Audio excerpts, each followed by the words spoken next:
I'm joined by Conrad Sangma, Chief Minister of Meghalaya. So thank you so much for making time for News9.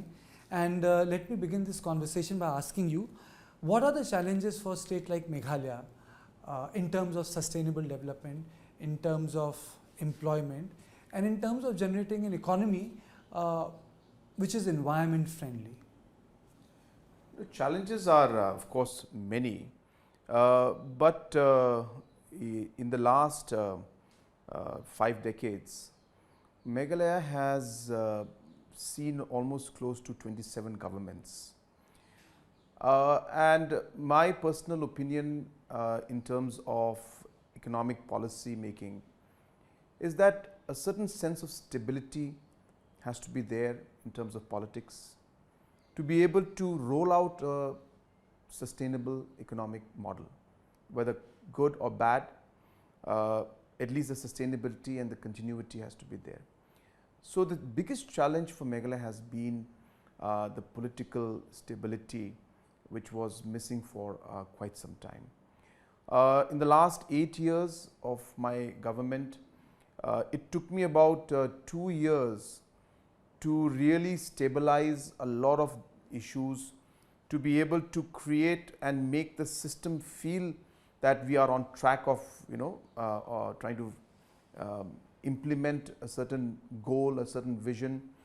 And then it took about a year to build up a team to make that happen. And it took me about 4 or 5 years to convince the people that actually we can make it happen. So those were actually the systematic challenges we faced. Now, apart from that,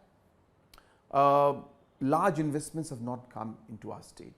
Whether you talk of road connectivity projects, air connectivity, basic infrastructures, these were seriously missing in not just Meghalaya but in the whole of Northeast. And this has been a huge bottleneck, I should say. It's only now that we are seeing major infrastructural improvement that is taking place and economic growth that's taking place. Apart from that, of course, our state is a state where we are large forest cover is there, and we have a lot of area that's environmentally sensitive. So for us to be able to really go with and area's topography is very difficult. So we've got mountains and hills, and construction of many things is not so easy.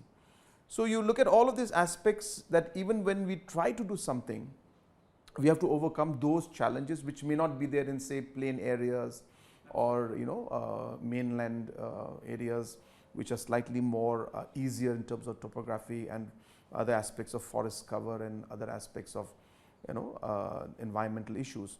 So I think all of this put together has really created a more challenging environment for us. But I'm happy that in the last 7-8 years at least, we have been able to move things in the right direction, create a goal and a vision, motivate the team to have that mindset of being able to achieve that particular goal that we have. So we are positive. I'll come back to certain specific environmental issues, but do you think that the problem of development of Northeast is in context of imagination, that Northeast bursts into the national consciousness or national space when there's conflict, violence, or something out of the box, but is missing in day-to-day discourse?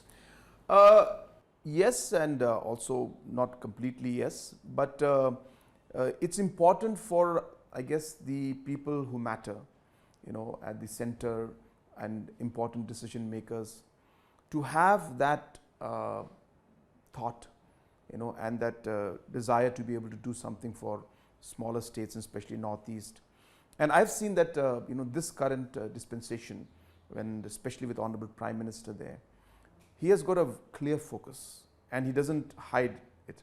He makes it public by asking his ministers to visit the Northeast every 15 days. He makes it a point to ensure that big projects are taken up in Northeast. So there's a big change in what's been happening. And it's not just when there's a big trouble that happens that we are in news. Now good things are happening. But at the same time, I strongly feel that there's a lot of responsibility in the local leadership also. And I think it's important that the people also realize that they have a role. I remember, my late father, Mr. late P.S. Sangma, used to always tell us that, we shouldn't be complaining all the time. Somewhere along the line, we have to take responsibility of our own destiny. And therefore, we must take the responsibility to say, well, yes, there's a problem, which just simply means we work harder and we're more focused and we're more committed. And I think that is also very important in the whole dispensation. So yes, while there is a mindset that is there, I think it is up to us to also be able to change that mindset and to overcome that mindset and take our region forward. You mentioned Prime Minister Modi. Manipur violence has taken place in last 2.5, 3 years. It has completely changed the dynamics of the state. One, how do you see it as in one of the states of the Northeast? And your thoughts on the way it has impacted Northeast and Meghalaya? Number one, I think the situation, of course, whatever unfolded was very, very unfortunate. But we are aware, all of us are aware that there have been tension of different communities for quite some time in Manipur, and it's not a hidden fact. The tensions have been building up, and so therefore, these kind of complications do erupt. You are a sitting Chief Minister. What is your assessment? Why did it go out of hand? I don't want to blame anybody out here, but I'm talking purely from the situation point of view, that it could have been controlled. I strongly feel it could have been controlled. Who has messed up or why it messed up, that I'm not here to comment on. I don't want to go into personally looking into this aspect. But if right decisions had been taken at the right time, and if right actions had been taken at the right time, it could have easily been resolved. So, or rather, I shouldn't say resolved, but it could have been contained to not the extent where it is today. And I think it has been kind of allowed to kind of move in this direction, which could have been controlled if the right decisions were taken at the right time. So problems would still be there, but I think the scale would be much, much lesser. Now it has come to a point where there is no more trust. There's a huge trust deficit. There is no violence that may be not taking place in the last few months, but violence doesn't mean peace. So therefore, it'll take some time for that peace to come, and that will only come once the trust deficit is covered again. So I think that is really the challenge which we have right now in front of us. That yes, violence has come down, but there's a lot of trust deficit, and it is going to take some time to overcome this challenge. Is there a lesson, because it started as an ethnic violence, then acquired religious contour, then it acquired a contour of security, and then ultimately it just went out of control? Yeah, there's a lot to learn. I think the first thing that we need to learn from this is that we need to take the decisions at the right time before things go out of hand. I remember very clearly having discussions with many people, I don't want to name them, and I was mentioning that this is a very serious situation and we need to act now, otherwise things could go out of control. And I kept mentioning this even after a week, after a month, after 3 months, I kept stressing on the fact that some firm messaging has to be sent to the people that the government of India as well as the government of Manipur is serious about bringing back normalcy and peace. And I think the timing was not considered, and it led to the complication that we're seeing right now. So hopefully in the future these kind of situations will not happen. And what you were asking earlier, I just want to finish that also, that how has it affected the rest of India, Northeast, and especially Meghalaya. It's affected in a big way, because the picture that came out, as you said correctly, at the end of the day, was more of a religious line, and though there are religious aspects also linked to this, but it started with even an issue of communities, which one happens to be from one dominant religion and one happens to be one dominant religion. So that was allowed to be converted, I guess, into a kind of a religious conflict, which was not entirely true. And so therefore those aspects then affected obviously other parts of the region, and emotions were stirred, and then there was a kind of a feeling of kind of Othering is the specter of othering. yes. So all of these things have happened, and I think this has been very unfortunate. But I hope, as I said, I've been speaking to many leaders in Manipur. I've been speaking to the public. I have a very long history with Manipur, because I remember even in 2002 elections, I had gone there with my late father as a NCP party, and I started campaigning there. I remember myself trying to work with the youth out there in different ways, entrepreneurs to start businesses and all. So I have a very long history and a close history with Manipur. So I do hope, and I see that that people are now quite exhausted with the current situation, and they really want normalcy back. And therefore, I hope that this desire to see that normalcy come in will allow a process to start with which things can start healing, and we are able to bring back Manipur to normalcy. So, when we talk about Northeast, diversity, multiplicity of ethnicities, multiplicity of faith, they're intrinsic to Northeast. It's given, and even races. Meghalaya is also multi-ethnic, geographically diverse, and religiously different from mainland India. It's majority Christian. So when there's a line of food politics which gets merged with nationalism, a way of how you define being an Indian, how do you as a Meghalaya react to that? How do you see that? No, I think there is no issue personally. If you look at it from that point of view, every community in any part of the nation will always have their own identity. It's nothing wrong. You go to South India and there are multiple, for us, which again I said very openly, that for us we always feel very hurt when people call us from different, say, oh, are you from Nagaland? Oh, are you from Mizoram? They don't even know the difference between the Nagas and Mizos and thing. But a lot of times we don't realize that in South Indian also we call everybody South Indian. They are also, Malayali. Everyone is called as a Madrasi. Yeah, exactly. So I think it's we should realize, we should know, and we should respect that every part of India has got its own identity, and that is what India is. So therefore, there's nothing wrong in that. And in this whole policy making, there's somewhere a line has to be drawn, or a line runs through all of us that defines our nationalism in us. So I think I have always seen in the last at least 25 years I've been in kind of active politics in one way, that there is a scope and a way in which we can actually continue to maintain our regional importance and our regional issues without diluting our nationalism. And I'm very clear on that. I don't see many areas. There could be one or two areas which may not be able to find that justification. And when someone tries to make food a sticking point? Which one? If someone tries to make food a sticking point? Absolutely. I totally disagree with that. Food is not at all. Every community again has their own identity with food. What does food have to do with being an Indian? We have our own community, we have our own beliefs, we have our own culture, we have our own customs.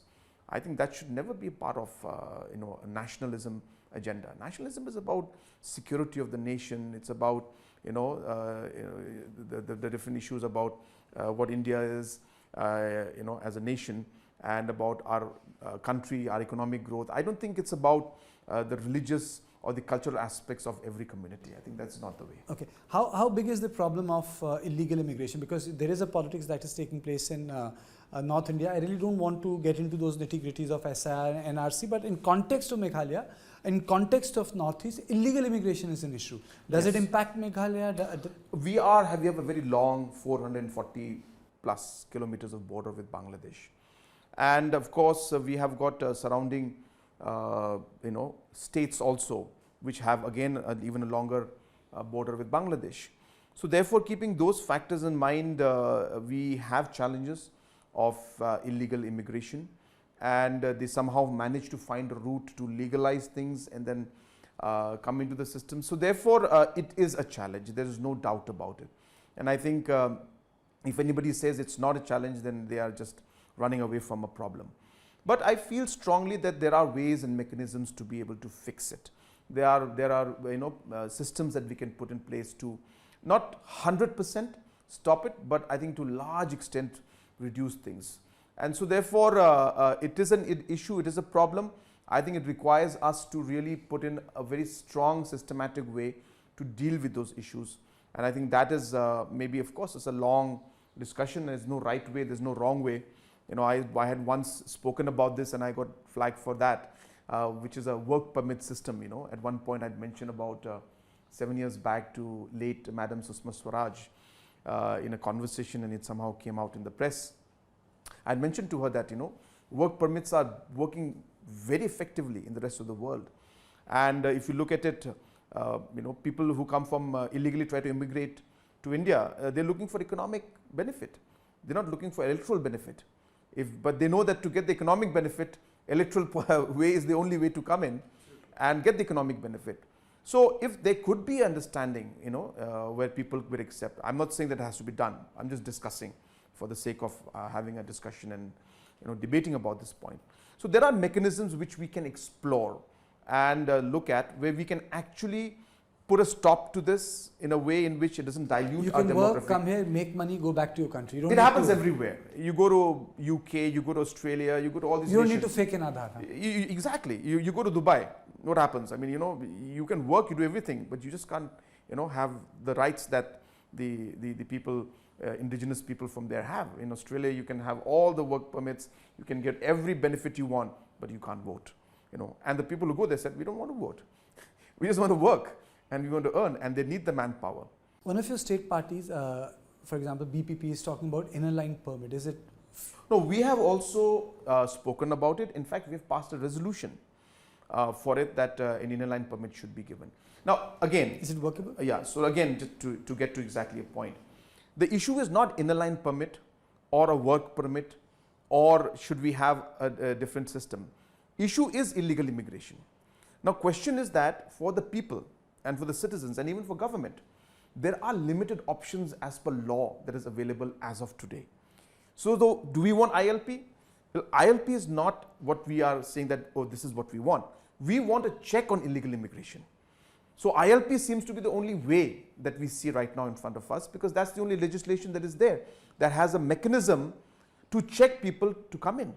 Now, if Government of India or state government is able to create another mechanism which will minimize inconvenience to the people, will not be a problem for tourists, will not be a system where the genuine Indians are affected, and yet be able to check the illegal immigration, I think that would be the best. But in the given circumstances and in the given situation, there is no other law that will allow this checking system to take place, and therefore ILP is the only option that the people see and the governments see. So that is the reason why I mentioned to you in my previous thing that maybe government needs to explore all options of seeing how we'll be able to achieve the goals we have in mind and take care of the concerns of the people, but without having much of an impact on our local people. In fact, we had a system that we had proposed called the MRSSA, which was a system where we had said that we will have a registration process. So simply the people whoever are entering Meghalaya should register. And that is something we proposed, but we didn't get the assent of the governors, so we could not take it forward.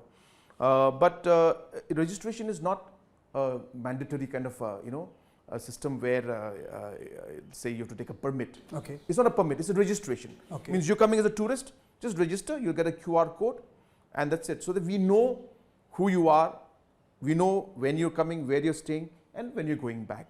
I think this kind of a mechanism could be an alternative to slightly more harder policies like the ILP. So which is that in the absence of the others, ILP is the only mechanism that is in place. Is Meghalaya a safe place for tourists? Absolutely. In fact, you are all aware about 4-5 months back, the national media and the people from all over the country had started to make a lot of comments because of a murder case in our state, and it was very, very unfortunate because it was just a baseless way of kind of blaming the state and the people out there. And actually, people of Meghalaya were really hurt. And when the truth finally came out, those same people apologized to us. They called me and they spoke to me. Many people who did not make any negative comments but who felt bad for Meghalaya called me and said that, look, we need to make this up and tell us what we can do. So with that particular story and this whole episode that happened 3-4 months back, I think it's very clear that Meghalaya is absolutely safe. Our people, when the tourists come, they treat them like their own family. I mean, you should go, because you just told me before we started the interview that you have not been to Meghalaya. So I think you will be able to really feel that warmth. You'll be able to feel that sense of safety when you come to Shillong or any other part of Meghalaya. Meghalaya is environmentally a very fragile state. There are rivers that are being talked about as so clean that you can see the floor, the bed. But Meghalaya is also a place where you got rare earths, uranium. What is your challenge in terms of mining, preservation of forests, the natural wealth the state has, and now the climate has started to change also. Cherrapunji and other parts of Meghalaya which registered a particular fall of rain, everything has started to go slightly haywire because of the large climate events that are taking place. Not owing to the local circumstances, but Meghalaya is part of a larger world. No, absolutely true. We have been very particular in our approach when it comes to different aspects of economic activity. We've made it very, very evidently clear that whatever has to happen in terms of economic development, it must follow safety in terms of environment, in terms of people. Safety measures and laws and procedures need to be followed. And there are many ways in which that balancing act can be done. I'll just give you an example for you, like in coal. So what used to happen before 2014? For centuries, I should say centuries, small time miners used to dig a hole in the rat hole mining, and people used to go in, take out the coal, and that was the way of life. They came handy in Sialkara. Yeah, so this is the way, the rat hole mining they used to call it. And it was a normal process. And then suddenly in 2014, NGT came and they banned it. So what was okay for 200 years was suddenly not okay the next morning. And it was a big challenge for us. And I was not there in the government that time. And I strongly felt that we should have challenged it and said that, look, you cannot just stop the livelihood just like that. Yes, you want the environmental and protection of people and other things. You phase it out. You give the time period to allow the miners to learn and say that, well, in 10 years, if you don't do this, then you have to stop. So what happened after that? We went to Supreme Court. When I came in as a government, I went to Supreme Court, challenged that order. We got the ban lifted. But then in the Supreme Court, they gave a direction that scientific mining has to start. And so today, after almost 4 years of engaging with Coal Ministry and Government of India, we actually have now 4 mines that are scientifically being run. And they're following all the environmental norms, they're following all the humanitarian norms and all the scientific approaches that need to be followed. So there is a clear way and a possibility to balance everything. Mr. Sangma, your thoughts on the bill which created the ruckus in Parliament, the new laws that were introduced by the Home Minister Amit Shah, the constitutional amendment bills, whereby any CM, including a minister, will have to quit the position if he is behind bars for 30 days, more than 30 days. No, I think it's in the right direction. I don't see any issue in that. A lot of opposition parties say that, this is to target regional parties, make them more vulnerable. No, it's being done with the intent to ensure that there is transparency in the system, and if there is anybody who has been doing wrong, shouldn't be in the seat of power. So it is being done with the good intention. Now, if opposition or any other people, individuals or parties look at it in a different way, that's their view. I cannot comment on that. And everybody has the right to their views. But in this particular case and in this particular bill or the act or this bill, sorry, the government has, the intention is very clear and it's the right intention. So it's in the right format. And somebody sitting today, somebody else will sit tomorrow. But I think the principle and the overall values, I think those should be very clear. And I think government is going in the right direction by doing this to do the right, what is right for the nation, for the states. And lastly, your experience of NEDA, how has it been? NEDA has been, of course, the right platform because it is required, but unfortunately it's not been so active. Why do you say so? We hardly meet. I have been mentioning this many times, but it's but natural, because what happens is that everybody gets busy with their own state affairs, so it's not always possible to really bring this up and use it, and really, I should say, make it active. It's not that simple. But I want to definitely say one thing, that today, whether NEDA is effective or not, that is, as I said, I personally feel it's not had the impact that it should have had, and that's because the activity is very less. We hardly meet and we hardly discuss. But at an individual level, we engage with each other. So I think what NEDA did for us was it brought us together in a way in which now I can speak to another CM of another state very openly and discuss. We talk a lot. We resolve issues sometimes just on a mobile phone. So those things have helped us. But now, from Government of India's point of view, I've seen that the current donor ministry and a current donor minister, Sindhia Saab, he has very, very actively taken up the overall role to kind of be that platform to bring the engagement of different issues of the Northeast under one platform. So he has been very, very active, very, very persistent, and very focused. So he has created these smaller groups of he calls it high-level task forces, but on specific issues. For example, there's one group on tourism where 4 chief ministers of the Northeast are in this tourism group. 4 ministers are in a group for sports. 4 ministers are in a group for CMs are in a group for high-speed economic corridors. So there's kind of a very focused approach to try to bring the Northeast together, which actually donor ministry should be doing, because at one point in time donor ministry became more of a funding agency. Yes. But now it's becoming more of a policy thinking agency and bringing the Northeast regions together. So yes, NEDA has not been able to move in that line, but I'm finding the current donor minister kind of transforming this donor ministry into a much more. Making Jyotiraj, that's absolutely. I mean, he is doing an excellent job, and we really appreciate his enthusiasm, his energy, and his commitment to the Northeast. So thank you for making time for News9. Thank you. Thanks so.